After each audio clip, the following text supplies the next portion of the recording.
이른 아침 시간에 업무 개시하기 전에 예배드리러 나오는 이 정석이 참 고맙고요. 오늘 찬양 참 좋았습니다. 젊은이들이 맥이 없다고 흔히 얘기하고 있는데요. 어마어마한데요, 에너지가. 네, 그런 열정이 무쇠도 녹일 수 있지 않을까 하는 생각을 하는데요. 시간을 아끼기 위해서 긴 이야기 하지 않고 어제 우리가 함께 나눴던 이야기는 팔레스타인 땅에 그 어둠이 지극해 있을 때 그때 그 시대를 살고 있던 모든 사람들이 깊은 시름 속에 잠겨 있을 때 예수님이 공생애를 시작하면서 당신의 하나님 나라의 꿈을 사람들과 더불어 공유하고 그래서 어떻게 그 꿈을 펼쳐 가야 했는지 그 만남에 대한 이야기를 들려드렸습니다. 저도 만약에 하나의 소원을 얘기하라고 한다면은 예수님과 한 일주일 동안만이라도 동행을 해보고 싶은 마음이 제게 있습니다.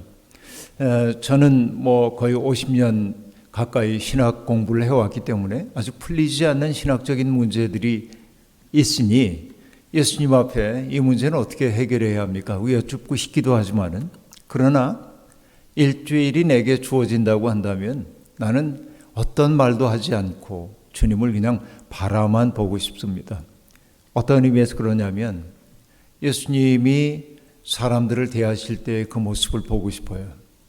병든 사람을 바라볼 때 주님이 어떤 눈빛으로 바라보셨는지 또 외로움 속에 있는 사람과 이야기를 나눌 때 주님이 어떤 어조로 말씀하셨는지 길을 걸어갈 때 어떤 걸음걸이로 걸어가셨는지 기도하실 때의 모습은 어땠는지 그 모습을 눈에다가 이렇게 새기고 싶은 생각이 제 마음속에 있습니다.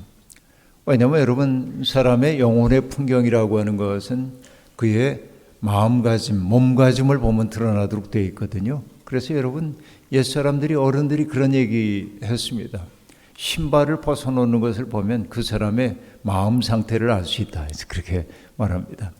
옛날에 여러분 요즘은 집이 조금 다르긴 합니다만은 우리 어린 시절에 살았던 시골집에 가면은 그 토방이라고 앞마당이 있고 토방이 있고 마루가 있고 방으로 올라가는데 토방에다 나란히 신발을 벗어놓는데 가지런하게 벗어놓는 사람도 있고 그런가 하면 그냥 제멋대로 벗어놓는 사람도 있는데 그게 그 사람의 영혼의 풍경을 보여준단 말이죠. 여러분 최일도 목사님과 시작했던 다일 공동체라고 하는데 청량리에 있던 다일 공동체에 지금은 커졌습니다만 옛날에 초창기 시절에는 다일 공동체에 그런 말이 주방에 적혀 있었답니다. 음식 솜씨는 상차림에서 나타나지만 설거지하는 것을 보면 그 영혼이 드러난다. 이제 그렇게 나타난다는데, 그러니까 정말 우리가 어떤 태도를 가지고 인생을 살고 있는지를 보는 게 참 중요하고요. 그래서 가만히 생각해 보면 우리가 어릴 때부터 수없이 많은 선생님들을 만나며 오늘까지 왔습니다만, 여러분 초등학교 5학년 때 선생님이 하신 말씀이 기억납니까? 기억나는 게 별로 없을 거예요. 물론 인상 깊은 어떤 말이 있을 수는 있습니다. 그런데 우리가 기억하는 건 뭐냐면 그 선생님이 학생들을 대했던 태도 이런 건 확연히 느껴진단 말이에요. 예컨대 이제 저는 제가 인생에서 받았던 상 가운데 가장 소중하게 생각하는 상이 있습니다.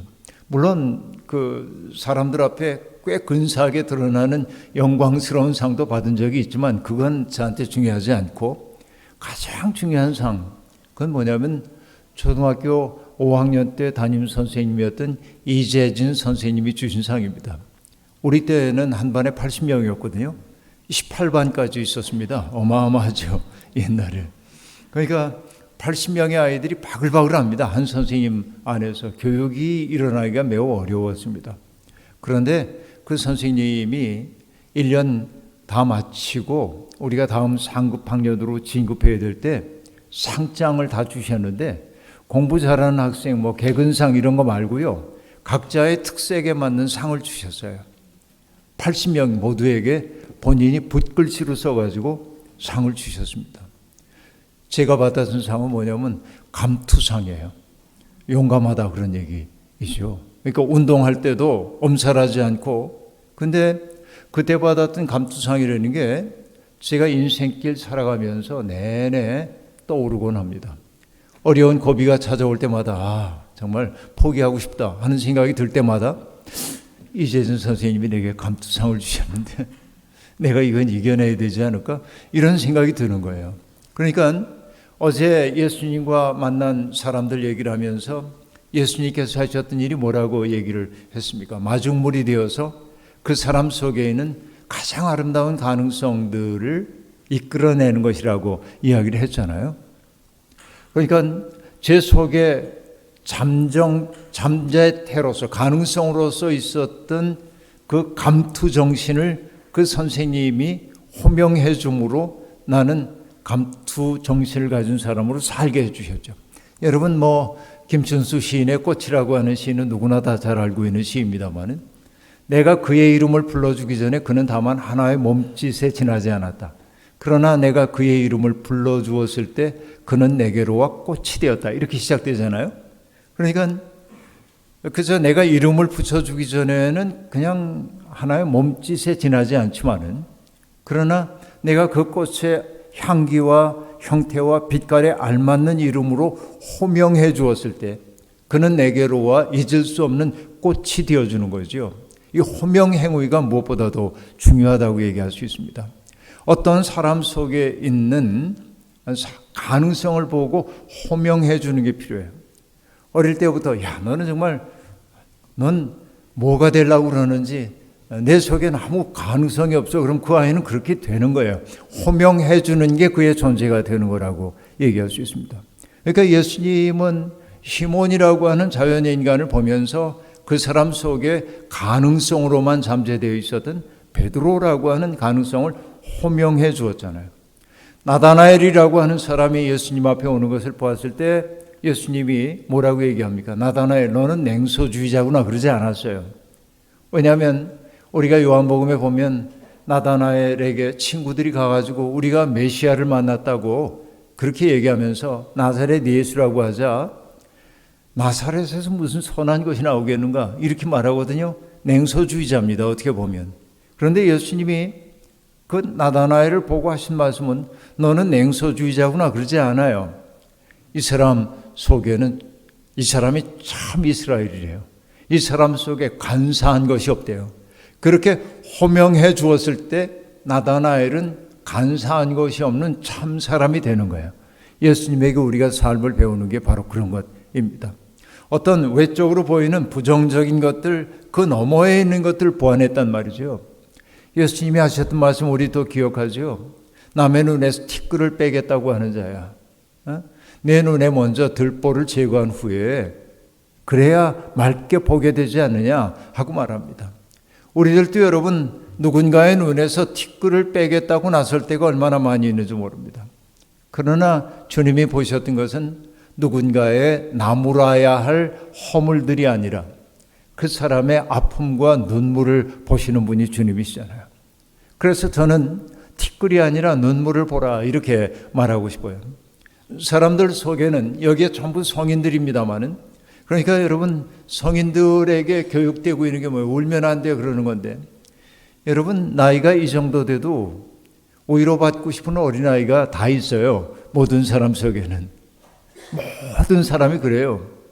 여기 의료원장님도 그러고 병원장님도 그러고 위로받고 싶은 어린아이가 있단 말이에요. 상처받은 어린아이가. 때때로 그 아픔들을 우리가 보완할 수 있을 때 우리가 하나됨을 경험한다 하는 얘기입니다.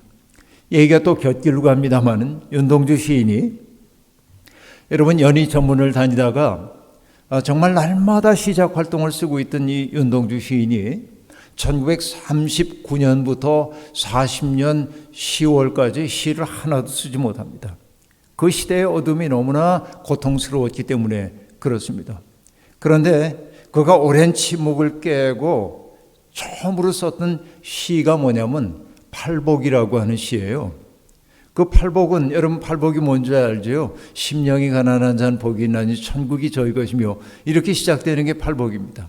근데 윤동주의 팔복은 어떻게 시작되냐면 슬퍼하는 사람은 복이 있나니, 슬퍼하는 사람은 복이 있나니, 슬퍼하는 사람은 복이 있나니 8번을 반복하는 거예요. 그리고는 윤동주가 고민을 합니다. 자, 슬퍼하는 사람은 복이 있나니 저가 위로를 얻을 것이며, 이게 이제 대꾸인데 맨 처음에 윤동주는 원고에다 이렇게 씁니다. 슬퍼하는 자는 복이 있나니 8번을 쓴 다음에 그 다음에 저가 슬퍼할 것이며 이렇게 써요. 그러다가 이건 아니다 싶었는지 만년필을 가지고 세로를 썼던 거죠. 만년필로 이렇게 지웁니다. 그리고 그 옆에다 또 뭐라고 쓰냐면 저가 위로를 얻을 것이며 이렇게 써요. 그러다 이것도 아니다 싶었는지 또 지웁니다. 그리고 그 옆에 뭐라고 쓰냐면 저가 슬퍼할 것이며 라고 다시 써요. 그러다가 문득 생각이 났다는 듯이 꼭세 표시를 하고 그 안에다가 뭐라고 쓰냐면 영원히 그렇게 써요.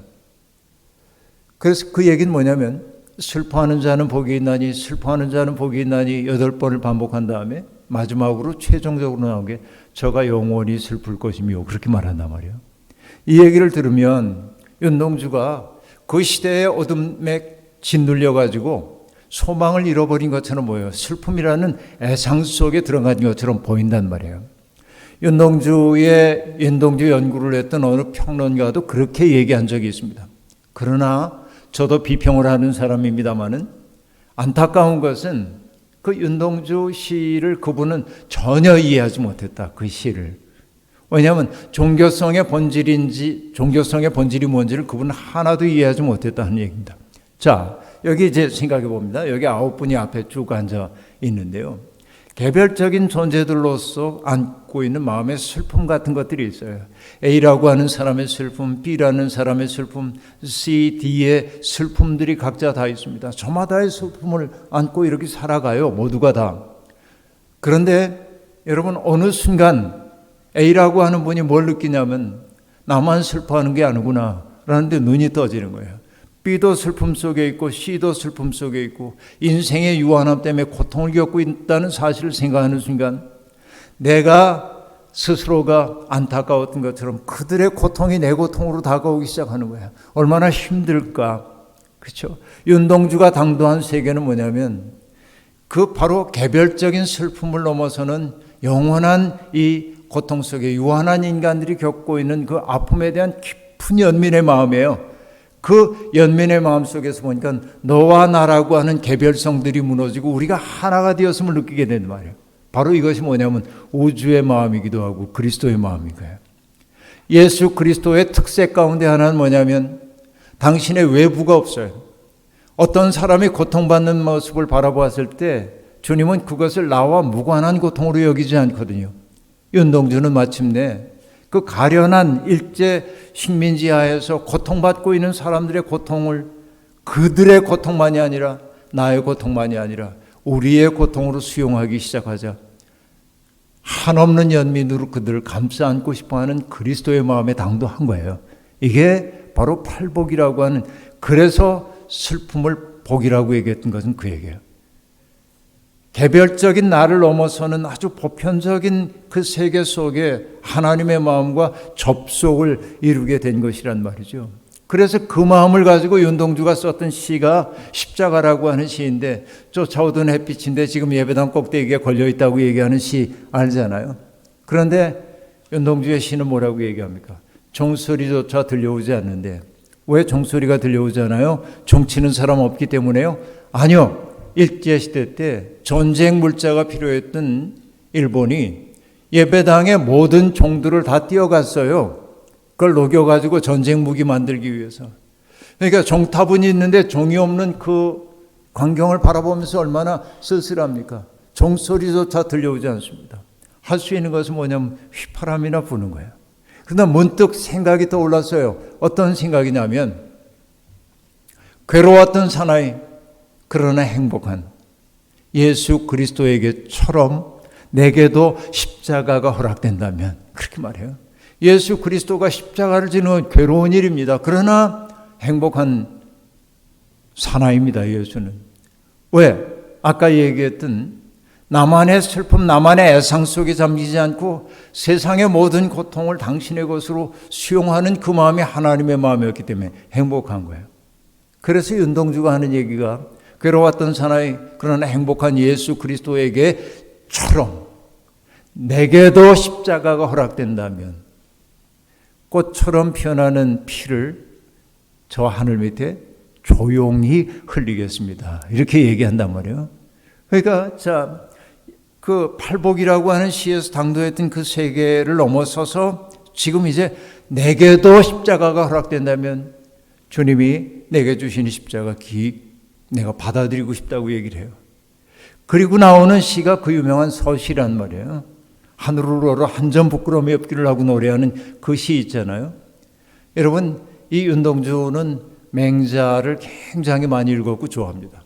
그래서 맹자의 용어의 첫 구절은 앙불괴어천이라고 한 말인데 하늘을 우러러 부끄러움이 없다. 이게 맹자가 얘기하는 아름다운 삶이에요. 그걸 시어로 풀었어요.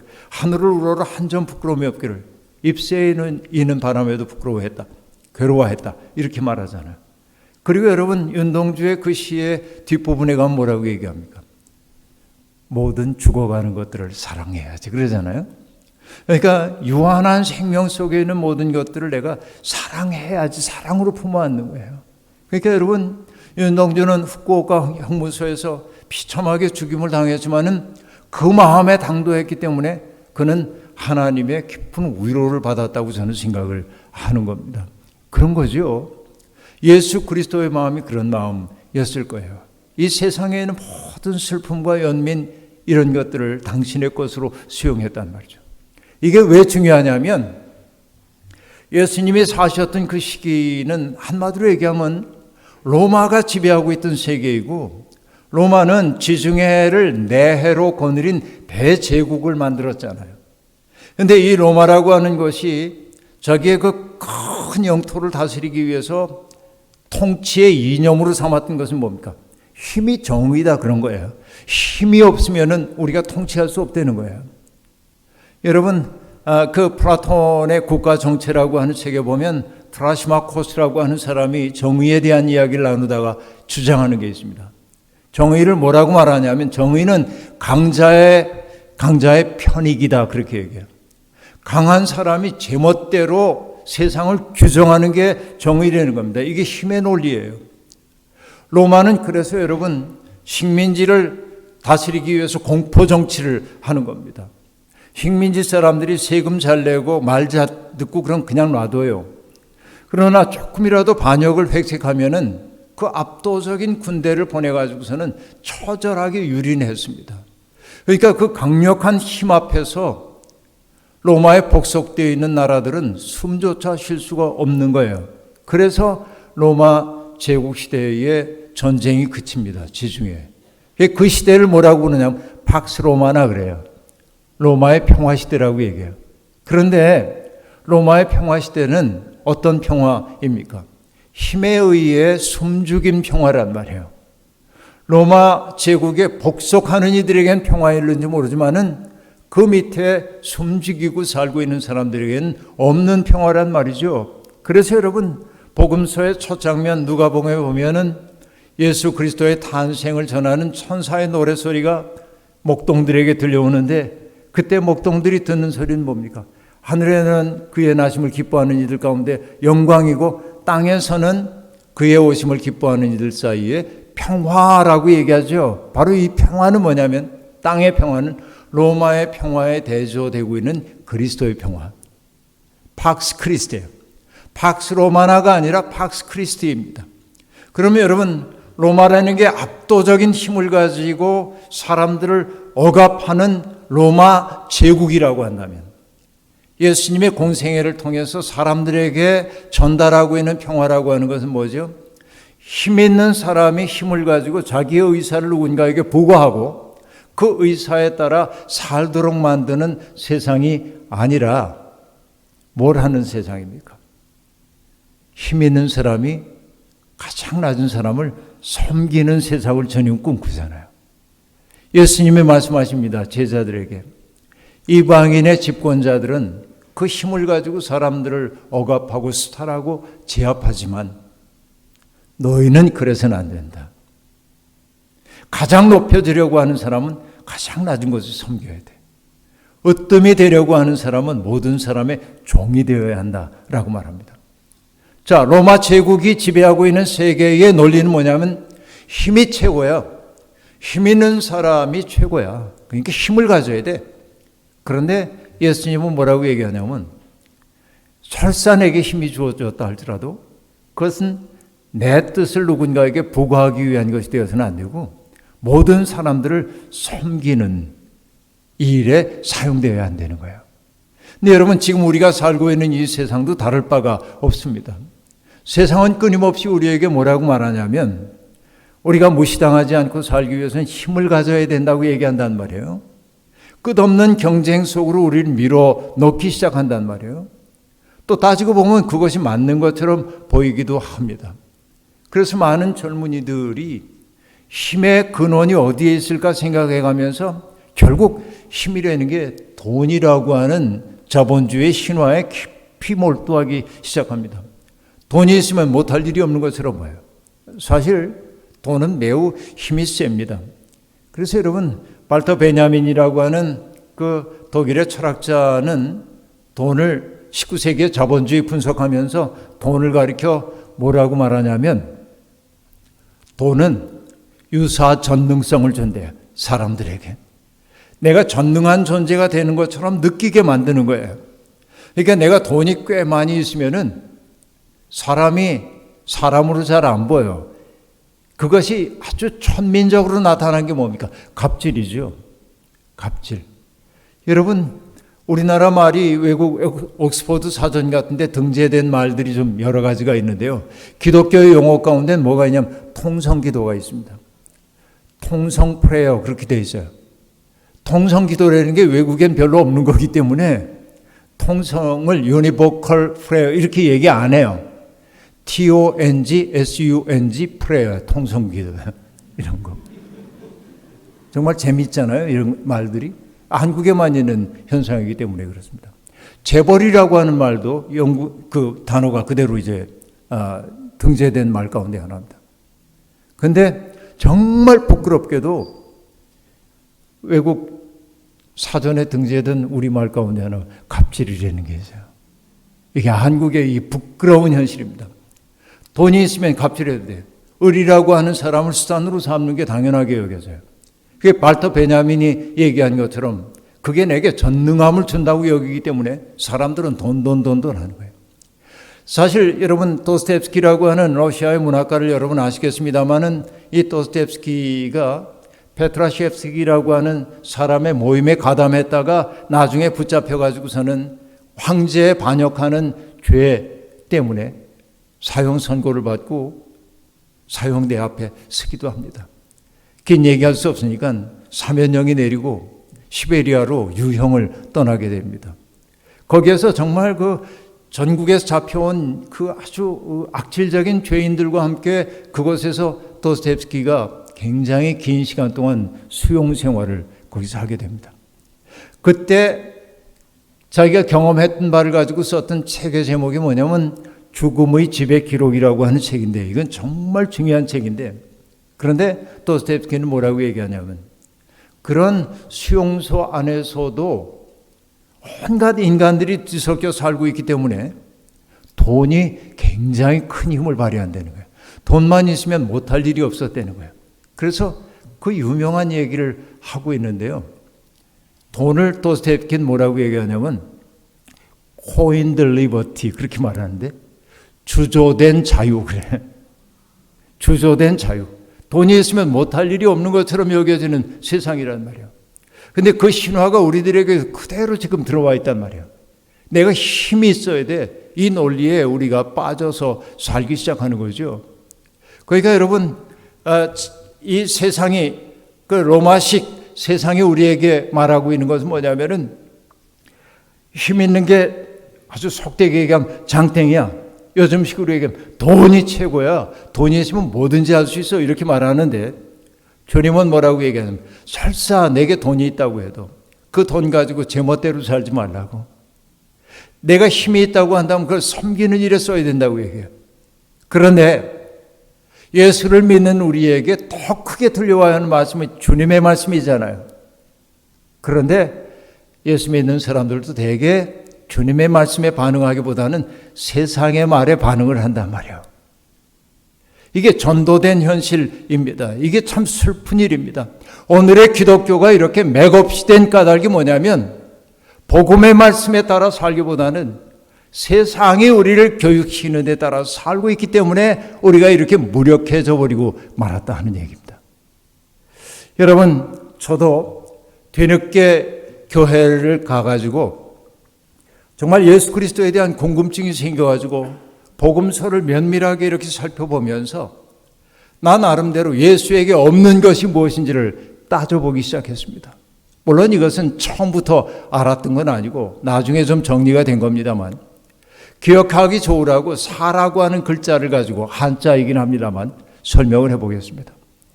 예수에게 없는 것 우리에게도 없어야 우리가 예수 믿는 사람다운 사람이 되는 거예요. 여러분, 경북 봉화에 살고 있던 고집쟁이 농사꾼인 전우익 선생님은 이렇게 얘기했습니다.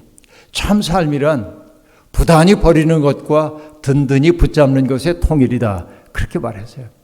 버려야 할 것을 자꾸 버려야 하고 붙들어야 될 것을 꼭 붙들어야 참 삶이 가능하대요. 그럼 우리가 버려야 할 게 뭘까? 예수에게 없는 것이 뭘까? 생각해 보는데요. 예수에게 첫 번째 없는 게 뭐냐면 나라고 하는 게 없었어요. 개인 사자, 사생활할 때 사자를 생각해 보면 됩니다. 요한복음에 보면요, 예수님의 스스로를 누구라고 얘기하냐면 나는 하나님으로부터 보냄을 받은 자라고 얘기했어요. 내가 하는 일은 나의 일이 아니야. 나를 보내신 분의 일이야. 내가 하는 말은 나의 말이 아니야. 내게 전해주신 아버지의 말이라고 얘기합니다. 주님은 당신의 뜻을 이 세상에 펼치고 당신의 욕망을 실현하기 위해 세상을 이용하거나 이웃들을 이용하지 않았습니다. 주님은 당신이 이 세상에 오신 까닭을 이렇게 밝혔습니다. 아버지께서 내게 보내주신 사람 가운데 하나도 잃어버리지 아니하고 마지막 날에 영생을 얻게 하는 게 내 일입니다. 주님은 사람들을 어떻게 대하셨냐면 오늘 내가 우연이라도 내 앞에 만난 사람, 낯선 사람이라고 할지라도 이 사람 처음 보는 사람이네, 위험한 사람 아닐까 이렇게 보지 않고 아버지께서 내게 이끌어 주신 사람으로 여겼어요. 그러면 여러분, 그 마음이면 내가 어떻게 대해야 합니까? 하나님 아버지가 내게 이끌어 주신 사람이라면 내가 어떻게 대해야 합니까? 여기에 계신 분들 다 의료진들인데요. 여러분 앞에 오늘 오는 환자를 아버지가 내게 이끌어 주신 사람이라고 한다면 얼마나 큰 정성으로 대해야 합니까? 주님은 요한복음 10장 10절에서 이렇게 얘기합니다. 선한 목자 얘기를 하면서 나는 양들로 하여금 생명을 얻고 또 얻어 풍부하게 하기 위해 왔대요. 예수님은 당신의 삶을 뭐라고 얘기하냐면 내 욕망을 실현해가는 과정으로 얘기하지 않고 아버지께서 내게 이끌어주신 사람들 속에 생명의 기운을 왕성하게 불어넣는 것이 당신의 일이라고 얘기했어요. 나라고 하는 건 없는 거예요. 주님은. 그렇기 때문에 파워풀합니다. 왜? 여러분, 항상 내가 중심이 되어야 한다고 할 때 나는 욕심에 사로잡히게 되고 그 때문에 약화되는 거예요, 자기가. 그런데 나는 없고 누군가에게 유익을 끼칠 수 있는 사람은 떳떳하고 당당한 거예요. 그 예수에게 나라는 게 없었다. 나 없이 살기는 어렵지만은 그러나 적어도 내 욕심을 따라 사는 삶으로부터는 우리가 벗어날 수 있으면 좋겠다 하는 얘기입니다. 예수님에게 없는 것 또 하나는 뭐냐면 사이비 할 때의 사자를 생각해 보세요. 사람 인변에다가 써이자를 쓰는 게 사자인데 사이비라는 게 비슷 사자예요. 비슷하지만 비는 아니다 그런 거예요. 가짜란 얘기죠. 그러니까 여러분, 우리는 인간이 그 현대인들이 가장 불쌍한 게 뭐냐면은 아브라함 요수아 헤셀이라는 유대인 철학자가 그렇게 얘기했어요. 오리지널로 태어나 카피로 사는 것을 타락이라 한다 그렇게 얘기합니다. 우리는 모두 오리지널한 존재란 말이에요. 저마다의 특색을 가지고 살았는데 우리는 누군가를 자꾸 카피해야 돼. 누군가가 소유하고 있는 걸 나도 소유해야 하고, 누군가가 누리는 거 나도 누려야 하고, 이렇게 자꾸 카피하다 보니까 욕망은 전부 에스컬레이트 되기 시작하고, 그러니까 늘 욕구 불만에 시달리고, 현실과 욕망 사이의 거리가 클수록 우리는 어떻습니까? 세상을 원망하거나 나보다 훨씬 많은 것을 누리는 사람들을 선망의 시선으로 바라보고 그러잖아요. 그런데 예수님은 그렇지 않았다. 누구를 닮으려고 하지 않았다. 여러분, 예수님에게 놀라운 게 뭐냐면 30대 초반의 젊은이가 그렇게 긴 세월 동안 성서를 연구해온 성서 박사들과 대립하는데 뭐라고 얘기하냐면 이렇게 얘기합니다. 옛사람은 너희에게 말하기를 살인하지 말라 하였다. 여러분, 여기에 살인한 분 안 계실 거라고 생각합니다만은, 그러니까 나는 계명 지켰다 그럴 거 아니에요. 그런데 주님이 얘기합니다. 살인하지 말라고 하는 계명은 단순히 누군가의 목숨을 빼앗지 말란 말이 아니라 어떤 말이에요? 다른 사람 속에서 살맛을 빼앗아가는 것도 살인이라는 거예요.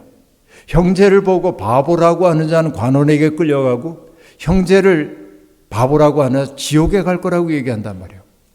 또 뭐라고 얘기합니까? 옛사람은 너희에게 말하기를 간음하지 말라 하였다. 한 것을 너희가 들었다. 아, 나는 외적 행위로서의 간음 안 했어. 그렇게 생각할 수 있죠. 난 계명 지켰다. 그런데 주님이 뭐라고 얘기합니까? 여인을 보고 음욕을 품은 자는 이미 간음했다. 왜? 그 사람을 자기의 쾌락을 위한 수단으로 삼았기 때문에 그렇습니다. 마음으로라도.